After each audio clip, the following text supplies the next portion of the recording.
के प्रयोग अद्भुत हैं और इनके प्रभाव असाधारण।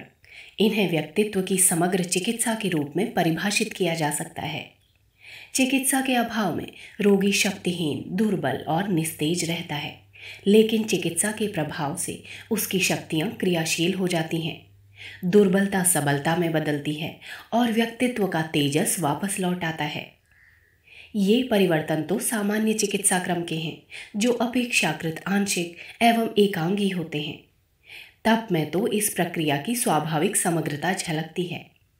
इससे न केवल शारीरिक स्वास्थ्य एवं बाह्य परिस्थितियां संवरती हैं, बल्कि आंतरिक जीवन का भी परिमार्जन परिष्कार होता है।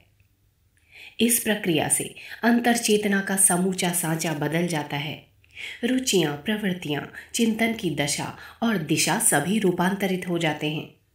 रोग कोई भी हो, तप के प्रयोगों से इनका अचूक समाधान होता है। ऐसे अद्भुत व आश्चर्यकारी प्रभावों के बावजूद तप के प्रयोगों के बारे में अनेकों भ्रांतियां प्रचलित हैं। कुछ लोग भूखे रहने को तप मानते हैं, तो कुछ के लिए सिर के बल खड़े होना या एक पांव के बल बहुत समय तक खड़े रहना तप है। ऐसे लोग ना तो यह जानते हैं कि तप क्या है और ना उन्हें ये मालूम है कि उन्हें क्यों व किस लिए करना है। इस संबंध में कुछ की भ्रांति तो इतनी गहरी होती है कि वे कुछ उल्टी सीधी क्रियाएं करके लोगों को रिझाने को ही तप मान लेते हैं, जबकि वास्तविक अर्थों में किसी तरह के पाखंड और आडंबर का तप से कोई लेना देना नहीं है। यह तो विशुद्ध रूप से व्यक्तित्व की समग्र चिकित्सा की वैज्ञानिक पद्धति है। इस समूची प्रक्रिया के 3 चरण हैं: संयम, परिशोधन और जागरण। ये तीनों ही चरण क्रमिक होने के साथ एक दूसरे पर आधारित हैं।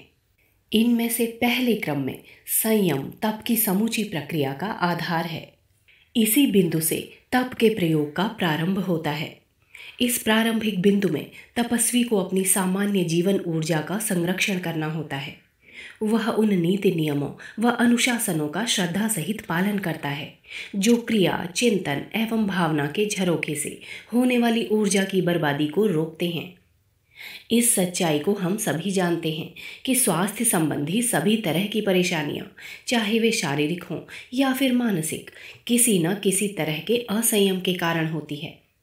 असंयम से जीवन की प्रतिरोधक शक्ति में कमी आती है और बीमारियां घेर लेती हैं, जबकि संयम प्रतिरोधक शक्ति की लौह दीवार को मजबूत करता है। संयम से जीवन इतना शक्तिशाली होता है कि किसी भी तरह के जीवाणु, विषाणु अथवा फिर नकारात्मक विचार प्रवेश ही नहीं पाते हैं। तप के प्रयोग का यह प्रथम चरण प्राण बल को बढ़ाने का अचूक उपाय है। इससे संरक्षित ऊर्जा स्वस्थ जीवन का आधार बनती है। जिनकी तप में आस्था है, वे नित्य नियमित संयम की शक्तियों को अनुभव करते हैं। मौसम से होने वाले रोग, परिस्थितियों से होने वाली परेशानियां उन्हें छूती ही नहीं। इससे साधक में जो बल बढ़ता है, उसी से दूसरे चरण को पूरा करने का आधार विकसित होता है। परिशोधन के इस दूसरे चरण में तप की आंतरिकता प्रकट होती है। इसी बिंदु पर तप के यथार्थ प्रयोगों की शुरुआत होती है। मृदु चंद्रायण, कृच्छ चंद्रायण के साथ की जाने वाली गायत्री साधनाएं इसी श्रृंखला का एक हिस्सा है। विशिष्ट मुहूर्तों, ग्रह योगों, पर्वों पर किए जाने वाले उपवास का भी यही अर्थ है। परिशोधन किस स्तर पर और कितना करना है, इसी को ध्यान में रखकर इन प्रयोगों का चयन किया जाता है। इसके द्वारा इस जन्म में भूल से या प्रमादवश हुए दुष्कर्मों का नाश होता है। इतना ही नहीं, विगत जन्मों के दुष्कर्म, प्रारब्ध जनित दुर्योगों का इस प्रक्रिया से शमन होता है। तप के प्रयोग में यह चरण महत्वपूर्ण है। इस क्रम में क्या करना है, किस विधि से करना है, इसका निर्धारण कोई सफल आध्यात्मिक चिकित्सक ही कर सकता है। जिनकी पहुंच उच्च स्तरीय साधना की कक्षा तक है, वे स्वयं भी अपनी अंतर्दृष्टि के सहारे इसका निर्धारण करने में समर्थ होते हैं। अगर इसे सही ढंग से किया जा सके तो तपश्चर्या में प्रवीण साधक अपने भाग्य एवं भविष्य को बदलने, उसे नए सिरे से गढ़ने में समर्थ होता है। तीसरे क्रम में जागरण का स्थान है। यह तप के प्रयोग की सर्वोच्च कक्षा है। इस तक पहुंचने वाले साधक नहीं, सिद्धजन होते हैं। परिशोधन की प्रक्रिया में जब सभी कषाय कल्मश दूर हो जाते हैं तो इस अवस्था में साधक की अंतर शक्तियाँ विकसित होती हैं। इनके द्वारा वह स्वयं के साथ औरों को जान सकता है। अपने संकल्प के द्वारा वह औरों की सहायता कर सकता है। इस अवस्था में पहुंचा हुआ व्यक्ति स्वयं तो स्वस्थ होता ही है, औरों को भी स्वास्थ्य का वरदान देने में समर्थ होता है। जागरण की इस अवस्था में तपस्वी का सीधा संपर्क ब्रह्मांड की विशिष्ट शक्ति धाराओं से हो जाता है। इनसे संपर्क, ग्रहण, धारण व नियोजन की कला उसे सहज ज्ञात हो जाती है। इस अवस्था में वह अपने भाग्य का दास नहीं बल्कि उसका स्वामी होता है। उसमें वह सामर्थ्य होती है कि वो स्वयं के भाग्य के साथ औरों के भाग्य का निर्माण भी कर सके। ब्रह्मर्षि परम पूज्य गुरुदेव ने अपना समूचा जीवन तप के इन उच्च स्तरीय प्रयोगों में बिताया। उन्होंने अपने समूचे जीवन काल में कभी भी तप की प्रक्रिया को विराम नहीं दिया। अपने अविराम तप से उन्होंने जो प्राण ऊर्जा इकट्ठी की, उसके द्वारा उन्होंने लाखों लोगों को स्वास्थ्य के वरदान दिए। इतना ही नहीं, उन्होंने कई कुमार्गगामी भटके हुए लोगों को तप के मार्ग पर चलने के लिए प्रेरित भी किया। ऐसा ही एक उदाहरण गुजरात के सोमेश भाई पटेल का है। आर्थिक रूप से समृद्ध होते हुए भी ये सज्जन शराब, सिगरेट, जुआ, नशा जैसी अनेकों बुरी आदतों की गिरफ्त में थे। इन आदतों के कारण उनके घर में तो कलह रहती ही थी, स्वयं के स्वास्थ्य में भी घुन लग चुका था। उच्च रक्तचाप, मधुमेह के साथ कैंसर के लक्षण भी उनमें उभर आए थे। ऐसी अवस्था में वे गुरुदेव के पास आए। गुरुदेव ने उनकी पूरी विशद कथा धैर्य से सुनी।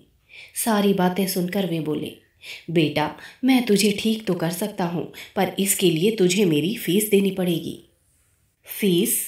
इस शब्द ने सोमेश भाई पटेल को पहले तो चौंकाया, लेकिन बाद में वे संभलते हुए बोले, आप जो मांगेंगे मैं दे दूंगा। पहले सोच ले, गुरुदेव ने उन्हें चेताया। इस बात के उत्तर में सोमेश भाई थोड़ा सहमे, पर उन्होंने कहा यही कि ठीक है, आप जो भी मांगेंगे मैं दूंगा। तो ठीक है, पहले तो यहीं शांति कुंज में रहकर 1 महीने चंद्रायण करते हुए गायत्री का अनुष्ठान कर, इसके बाद महीने भर के बाद मिलना। गुरुदेव का ये आदेश यूं तो उनकी प्रकृति के विरुद्ध था, फिर भी उन्होंने उनकी बात स्वीकार की। उन दिनों शांति कुंज में चांद्रायण सत्र चल रहा था। वे भी उसमें भागीदार हो गए। चांद्रायण तप करते हुए 1 महीना बीत गया। इस 1 महीने में उनके शरीर व मन का आश्चर्यजनक ढंग से कायाकल्प हो गया। इसके बाद जब वे गुरुदेव से मिलने गए तो उन्होंने कहा, तू अब ठीक है, आगे भी ठीक रहेगा।